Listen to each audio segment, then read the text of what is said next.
Halo teman-teman, saya Wildan Hansen. Kali ini di kelas tutorial bersama EduLab. Saya akan berbagi dengan teman-teman semua tentang tips ampuh lolos UTBK SBMPTN.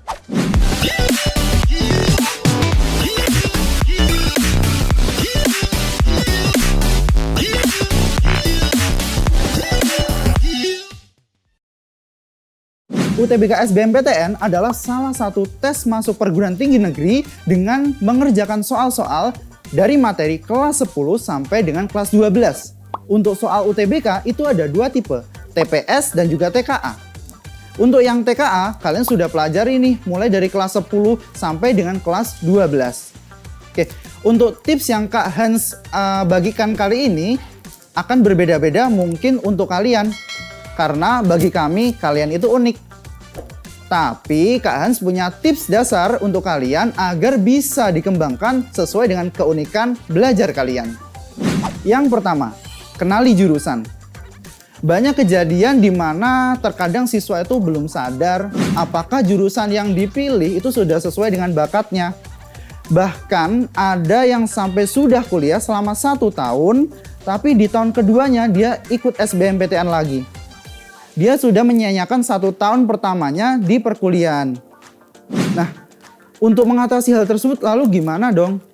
Oke, di EduLab tentunya kalian akan ada tes jurusan untuk mengecek apakah jurusan yang sudah kalian pilih itu sesuai dengan bakat kalian.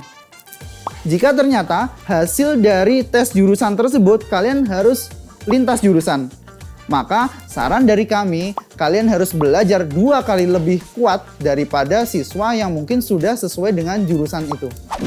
Yang kedua, tulis alasan atau tujuan kenapa kalian mau ambil jurusan itu.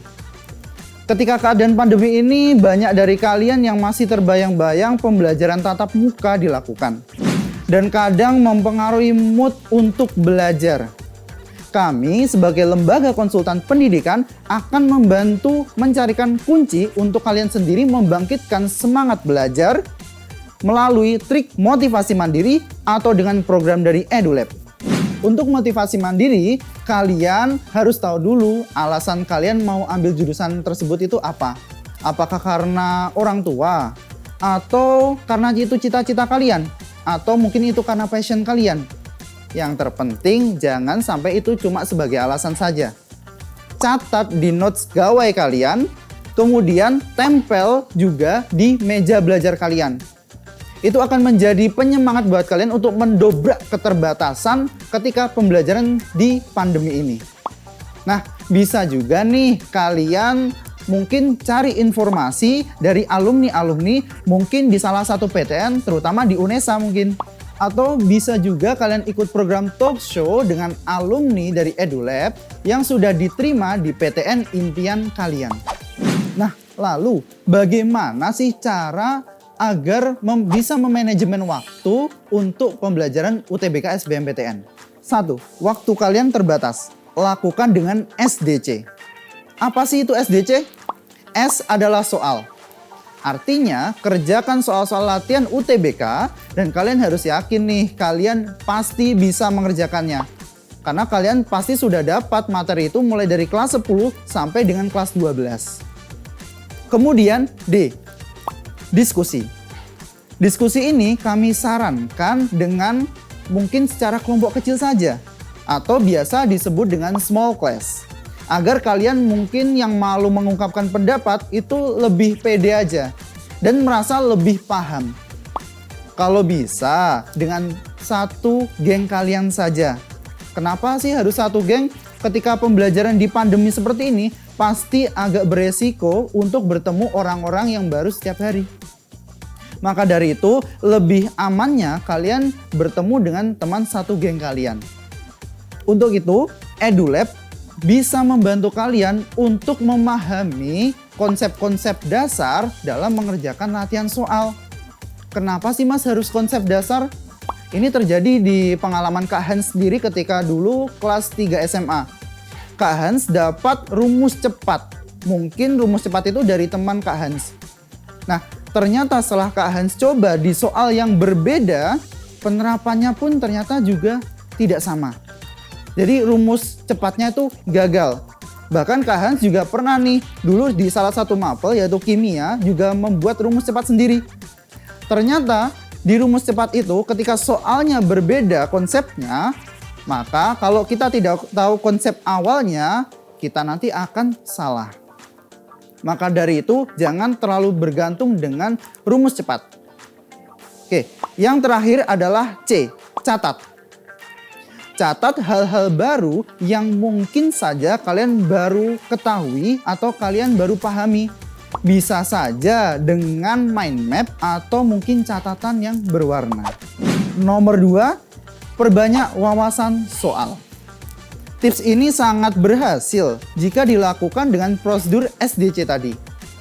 Kita tahu mungkin ada beberapa buku yang terkenal yang mungkin kita masih ingat ketika dulu masih ada UN. Ada buku detik-detik. Ketika sebelum SBMPTN muncul buku Wangsit. Kerjakan saja, nggak masalah. Tapi saran dari kami, kalian harus ikut latihan soal yang memiliki penilaian. Supaya apa? Supaya kalian bisa menentukan target nih. Contohnya, tryout yang dilaksanakan EduLab dan bisa diakses oleh umum. Di mana dengan TO yang ada hasil lolos atau tidaknya dari prediksi nilai passing grade yang biasanya dikenal di kalangan bimbel mampu menjadi tolak ukur semangat kalian. Bagi kalian yang mau lintas jurusan, saran dari Kak Hans, kalian harus mulai dari kelas 12 semester 1 nih untuk mencicil materi. Kak Hans kasih contoh, kalau seumpamanya kalian mau untuk belajar sejarah, kalian mau linjur dari Saintek ke Soshum, kalian ketika mau belajar sejarah, lebih baik kalian lihat video-video yang seperti mungkin proklamasi kemerdekaan atau mungkin perjanjian Renville. Nah, di sini nanti kalian akan bisa lebih paham untuk mengetahui konsep dari sejarah itu seperti apa. Jangan lupa juga untuk belajar soal TPS. Ini khusus ya untuk anak-anak yang mau lintas jurusan. Soal TPS itu bukan soal yang bisa dipelajari dalam waktu 1 atau 2 bulan. TPS berarti kalian menggunakan logika kalian. Tiap siswa pasti logikanya berbeda-beda. Nah, maka dari itu kalian harus melatih soal TPS mulai dari kelas 12 semester 1 sampai nanti kalian untuk persiapan UTBK SBMPTN mungkin H-1 hari mungkin udah cukup juga. Nomor 3, hilangkan semua gangguan. Kejadian ini pasti pernah kalian alami. Ada notifikasi yang bikin gemes banget untuk dibuka. Kalau bisa, ketika belajar, batasi saja notifikasinya. Boleh sih buka notifikasi, tapi itu hanya untuk selingan istirahat sebentar. Jangan sebagai alasan notifikasi itu menjadi kalian istirahatnya 1-2 jam. Oke. Kemudian, kalian juga yang paling ekstrim bisa uninstall aplikasinya. Tidak ada salahnya kan kita uninstall aplikasi selama 30 hari untuk 10-30 tahun masa depan kalian. Nomor 4, tetapkan target dan breakdown masalahnya. Ketika hasil evaluasi dari tryout sudah muncul, jika ada yang kurang di salah satu mapel, mungkin kalian contohnya Kak Hans ambil TKA Saintek di mapelnya kimia atau TPS Soshum mapelnya mungkin PU. Nah, kalian bisa nih untuk membreakdown masalahnya kalian tuh sebenarnya ada di mana. Apakah kalian mungkin kurang untuk belajarnya, kurang untuk latihan soalnya? Nah, kalian bisa fokus di kekurangan kalian. Tapi dengan satu syarat, kalian harus memfokuskan juga materi yang sudah bisa. Kalian tidak boleh meninggalkan materi yang sudah bisa. Contohnya, kalian udah bisa materi fisika, tapi kalian kurang di materi kimia. Materi kimia yang benar-benar dikejar, tapi fisikanya jangan sampai ditinggalkan. Nah, mungkin bagi kalian yang sering bosan untuk belajar, ini mungkin bisa jadi tips nih. Mungkin tips ini sudah banyak mungkin di-share, tapi tetap saja berhasil. Kalian mungkin ketika belajar malam dengarkan musik saja. Nah, nanti kalian juga bisa diselingi dengan diskusi yang interaktif. Nah, bagi kalian yang mungkin saja tipe belajarnya seperti itu, EduLab menyediakan program khusus untuk belajar di malam hari, yaitu Focus Group Discussion atau biasa dikenal dengan nama dating. Nah, kalau seumpamanya kalian bisa untuk diskusi secara mandiri atau diskusi dengan kelompok kecil atau small class, kalian akan merasa lebih paham. Nomor 5, siapkan koneksi gawai. Terkadang koneksi membuat penghambat juga di saat pembelajaran pandemi ini. Harus online, kemudian mungkin ketika hujan, mungkin gambar atau suaranya tidak jelas. Jangan sampai itu merubah mood kamu. Jadi, siapkan konektivitas terbaik kamu. EduLab sendiri sudah mempersiapkan sebaik mungkin konektivitas dan juga jika dirasa kurang, untuk gambarnya yang kurang jelas, kami bisa menggunakan teknologi Pentap agar gambarnya lebih jelas.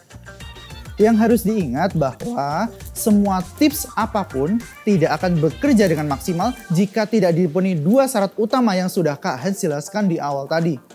Karena 1000 buku yang sudah kalian baca tentang tips dan triks tidak akan berguna jika kalian tidak didampingi juga mungkin oleh keluarga, teman, guru, atau mungkin lembaga konsultan pendidikan seperti EduLab untuk kalian bisa masuk ke perguruan tinggi terbaik seperti mungkin di UNESA. Oke teman-teman, itu tadi beberapa penjelasan seputar apa saja yang harus kalian siapkan untuk UTBK dan bagaimana cara kalian belajar yang baik. Semoga informasi tadi bisa membantu teman-teman ya. Saya Wildan Hansen, semoga UTBK kalian sukses.